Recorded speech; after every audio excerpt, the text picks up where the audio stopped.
İyunun 2-də İstanbulda Rusiya və Ukrayna nümayəndələri arasında danışıqların növbəti mərhələsi keçirildi. Görüş formal olaraq diplomatik masa arxasında dialoqu davam etdirmək məqsədi daşısa da, sülh gündəminin nə qədər zəif və qeyri-sabit olduğunu üzə çıxardı.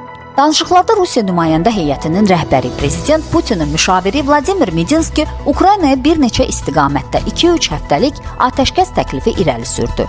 Bu humanitar pauza kimi təqdim olunsa da, Kiyev bu təklifə ehtiyatla yanaşdı.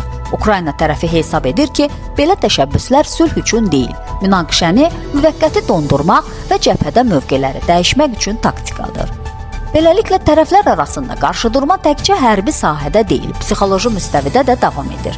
Emosional və sərt ritorikaya baxmayaraq, bəzi humanitar razılaşmalar əldə olunub. Tərəflər indiyə qədərki ən böyük əsir mübadiləsi barədə razılığa gəliblər. Digər mühüm humanitar məsələ deportasiya olunmuş Ukraynalı uşaqların geri qaytarılması üzrə əldə olunan razılıqdır. Rusiya tərəfi valideynləri və ya qanuni nümayəndələri müəyyənləşdirilmiş uşaqları geri göndərməyə hazır olduğunu bildirib. Bu razılaşma Beynəlxalq Cinayət Məhkəməsinin Rusiya rəhbərliyinə qarşı irəli sürdüyü ittihamlar fonunda xüsusi əhəmiyyət daşıyır.